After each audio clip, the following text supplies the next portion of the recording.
हाम्रो देशका सेनाका प्रधान सेनापति पनि चाँडै अमेरिकी भ्रमणमा जाँदैछन्। नेपालका उच्च भूभागहरूको अध्ययन गरेको देखिन्छ र नेपालका सेनाका विभिन्न क्षेत्रहरूमा सैनिक सेक्युरिटीका क्षेत्रहरूको पनि अध्ययन गरेको देखिन्छ र उनले स्थल मार्गका लागि अथवा स्थल सेना जल सेना भन्दा पनि जमिनी सेनामा चाहिँ नेपाल बलियो रहेको भन्ने कुरा देखिन्छ। 50 करोड अमेरिकी डलर चाहिँ अमेरिकाले चाहिँ स्टेट पार्टनरशिप प्रोग्राम एसपीपी मार्फत चाहिँ नेपालको सेनालाई अथवा नेपालको सरकारलाई चाहिँ त्यो प्रस्ताव गरेको छ।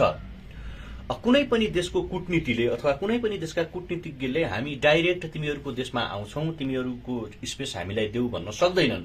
तर कूटनीतिक रूपमा उनीहरूले के भन्ने गर्दछन् भने हामी तिमीहरूको देश बनाउँछौं, तिमीहरूलाई आर्थिक रूपमा बलियो बनाउँछौं, तिमीहरूको सेनालाई बलियो बनाउँछौं भनेर भन्ने गर्छन् र बिस्तारै बिस्तारै त्यो देशलाई चाहिँ कोलोनियलाइजेसन तर्फ अगाडि धकेल्छन्। अमेरिकी सेनाका जनरल चार्ल्स ए फ्लाइन ले नेपालका प्रधानमन्त्री र नेपालका प्रधान सेनापतिलाई भेटेर यो कुराको धम्की दिएका छन् कि नेपालले छिटो भन्दा छिटो इन्डो पेसिफिक अन्तर्गतको एसपीपी स्टेट पार्टनरशिप प्रोग्राममा हस्ताक्षर गर्नु पर्यो भनेर गएका छन्। स्टेट पार्टनरशिप प्रोग्राम एसपीपी भनेको अमेरिकी सेनाले अथवा अमेरिकी आर्मीले कुनै पनि देशका आर्मीलाई संयुक्त रूपमा सैन्य अभ्यास गराउने एउटा कमिटमेन्ट, एउटा सम्झौता पत्र हो।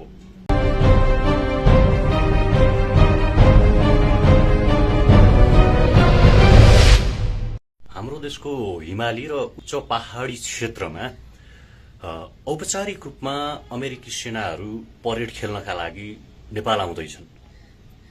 तपाईलाई सुन्दाखेरि यो कुरा अचम्म जस्तो लाग्ला अथवा यिनीहरूले हावा कुरा गरिरहेका छन् कि भन्ने जस्तो लागिरहेको होला।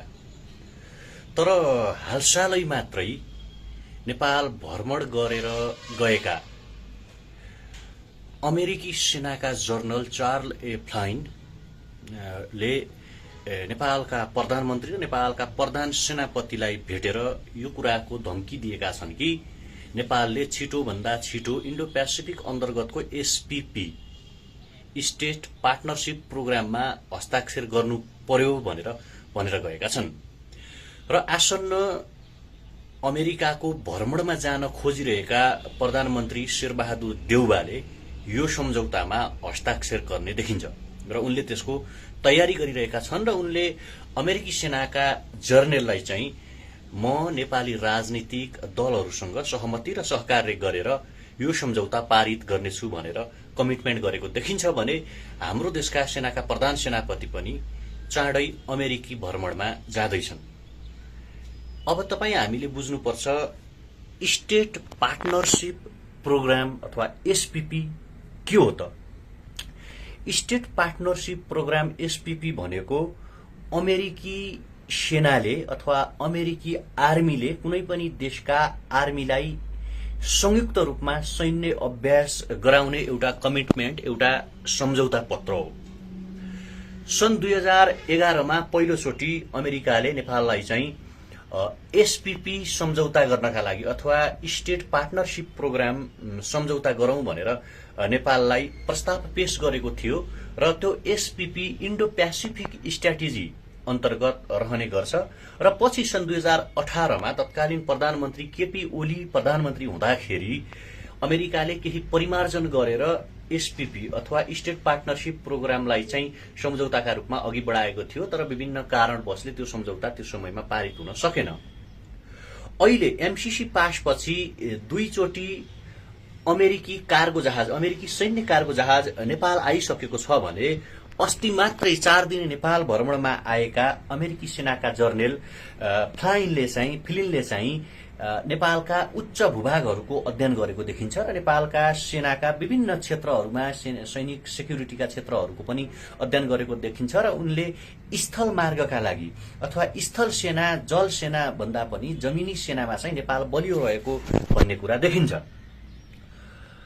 स्टेट पार्टनरशिप प्रोग्राम अथवा एसपीपी अमेरिका किन लागू गर्न चाहन्छ भन्दाखेरि कहीँ न कहीँ अमेरिकाले अब एसियाका दुईटा मुलुकहरू विशेष गरी चाइना र भारतलाई चाहिँ आफ्नो रिभोल्युसनरीका रूपमा चाहिँ रियल राइभलरीका रूपमा चाहिँ लिइसकेको छ र नेपालका उच्च हिमाली भूभागहरू जहाँ चाहिँ सामरिक महत्त्वले चीनलाई चाहिँ प्रहार गर्न सक्ने अथवा चीनलाई अध्ययन गर्न सक्ने कुराहरू त्यो देखिन्छ र त्यसकारण ऊ अब साउथ एसियन वृत्तमा चाहिँ नेपालसँग नजिक रहन चाहन्छ र नेपालसँग चाहिँ सैन्य सहकार्य गर्ने जस्तो देखिन्छ।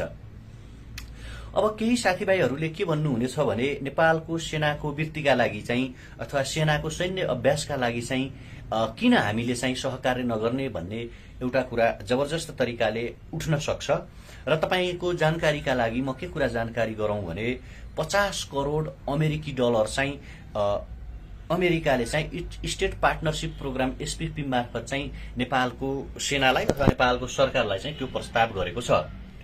कुनै पनि देशको कूटनीतिले अथवा कुनै पनि देशका कूटनीतिज्ञले हामी डाइरेक्ट तिमीहरूको देशमा आउँछौं तिमीहरूको स्पेस हामीलाई देऊ भन्न सक्दैनन्, तर कूटनीतिक रूपमा उनीहरूले के भन्ने गर्दछन् भने हामी तिमीहरूको देश बनाउँछौं, तिमीहरूलाई आर्थिक रूपमा बलियो बनाउँछौं, तिमीहरूको सेनालाई बलियो बनाउँछौं भनेर भन्ने गर्छन् र बिस्तारै बिस्तारै त्यो देशलाई चाहिँ कोलोनियलाइजेसन तर्फ अगाडि धकेल्छन्। उदाहरणका लागि तपाईँ हामी दलाल अथवा ठगहरूको नाम सुन्ने गरेका हुन्छौं। उनीहरूले के गरिरहेका हुन्छन् भने सोझा साझा युवाहरू गरिबहरूलाई चाहिँ तपाईँ फलानो फलानो देश जानुभयो भने तपाईलाई राम्रो आम्दानी हुन्छ, तपाईले राम्रो पैसा कमाउनुहुन्छ र त्यो पैसा कमाइसकेपछि तपाईको जीवन स्तर उन्नतितर्फ अगाडि बढ्छ भनेर भन्छन् र बिस्तारै सोझा साझा युवाहरूले ऋण काटेर अथवा चाहिँ मागेर कसैसँग पासपोर्ट र पैसा दलाललाई बुझाउँछन् र बिस्तारै हाम्रा युवाहरू दलालको चंगुलमा फस्ने गर्छन्। ठीक त्यही तरिकाले चाहिँ अमेरिकाले पहिला नेपालको गरिबी हटाउने भनेर एमसीसी परियोजना जबरजस्त तरिकाले लन्च गर्न लगायो र त्यसपछि अहिले नेपाली सेनासँग हामी सहकार्य गर्न चाहन्छौं भनेर एसपीपी परियोजना अगाडि बढाइरहेको छ, जसलाई सम्झौता गर्नका लागि प्रधानमन्त्री राष्ट्रघाती प्रधानमन्त्री देउबा चाहिँ अमेरिका जान खोजिराख्नु भएको छ। र यो भयो भने नेपालका 9वटा सैन्य क्षेत्रभित्र अमेरिकी सेना औपचारिक रूपमा प्रवेश गर्नेछ र नेपालका उच्च भूभागहरू मनाङ मुस्ताङ हिमाली क्षेत्रहरूमा उसले लामो समय आफ्ना सैन्य क्याम्पहरू खडा गर्नेछ र औपचारिक रूपमा चाहिँ नेपालमा अमेरिकी सेना भित्रिनेछ। अमेरिकी सेना नेपाल आउँदाखेरि हामीलाई आपत्ति किन अथवा चाहिँ हाम्रो सेनासँग उसले सैन्य अभ्यास गर्दाखेरि हामीलाई आपत्ति किन भन्ने पनि सवाल उठ्न सक्छ। तपाई हामी अहिले रूस र युक्रेन बीचको द्वन्द्वलाई अध्ययन गर्न सक्छौं। शान्त समृद्धशाली एउटा मुलुक युक्रेन रसियाको नजिकै आफ्नो आरामले बसिरहेको थियो।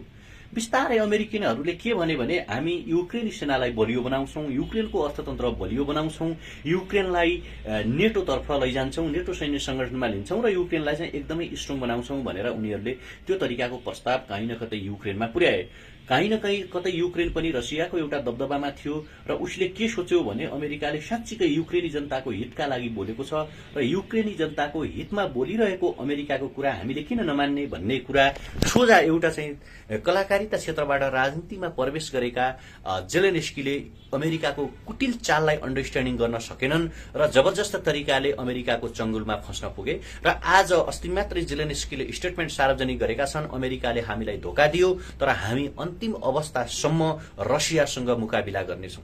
रसिया र युक्रेनको युद्धको एउटा असर आज संसारभरि परेको छ। तपाई हाम्रो भान्सासम्म आइपुगेको छ। तपाई हाम्रा बालबालिकाले पुस्तक पाएका छैनन्। तपाई हाम्रो भान्साको हरेक कुरा महँगिएको छ र नेपालमा पनि त्यो पीडा हामीले ताजै देख्न सक्छौं वा त्यो कुरा तपाई हामीले देखिरहेका छौं।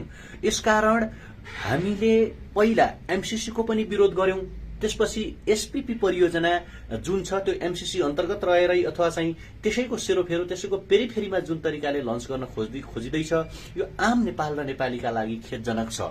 यति सबै हुँदै गर्दा तपाईहरुलाई लाग्ला किन यिनै मान्छेहरू बोलिरहेका छन्। हुन त हामीले बोलेको कुराले नेपालको सरकारले के फरक पर्छ, सरकारलाई नेपालका राष्ट्रघाती नेताहरूलाई के फरक पर्छ। तर पनि जब हाम्रो आफ्नै आँखा अगाडि हाम्रो आफ्नै भूमिमाथि कुनै विदेशी सेनाले परेड खेल्न खोजिरहेको छ, कुनै विदेशी सेनाको जर्नेल आएर नेपालको प्रधानमन्त्रीलाई हाम्रो देशको सेनापतिलाई धम्काएर जान्छ, तपाईहरु एसपीपी परियोजना जबरजस्त तरिकाले साइन गर्नुस् भनेर जान्छ भने त्यो हामी सहन सक्दैनौं। हामीले बोल्दैमा केही फरक नपर्ला, हामीले बोल्दैमा कसैले नसुन्ला, तर दुर्गामी नेपालका लागि, शान्त नेपालका लागि, समृद्धशाली नेपालका लागि चाहिँ यो निकै ठूलो घातक हुनेछ। यो नेपालका लागि चाहिँ निकै अनुत्पादक र नेपालका लागि प्रतिउत्पादक हुन जानेछ। यति सबै कुरा बुझ्दा बुझ्दै पनि किन चाहिँ हाम्रा नेताहरू अथवा हाम्रा देशका चाहिँ यी अहिले सरकार सञ्चालन गर्नेहरू यस्ता किसिमका परियोजनाहरू यस्ता किसिमका सम्झौताहरूमा बार बार एग्रिमेन्ट गर्छन् त? यो कुरा पनि बुझ्न आवश्यक छ।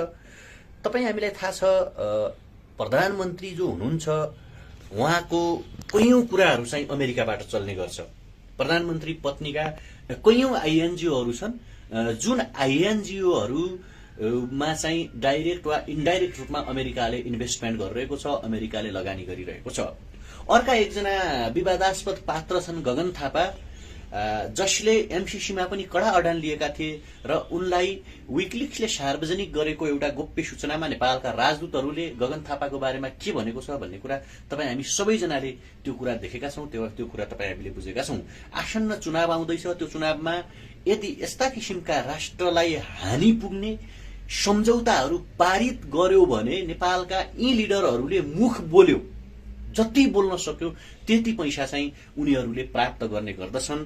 र तपाईँ हामी जो आम नागरिक छौं, तपाईँ हामी जो आम मान्छे छौं, यो कुरा हामी बुझ्नै सक्दैनौं, यो कुरालाई तपाईँ हामीले अन्डरस्ट्यान्डिङ गर्नै सक्दैनौं।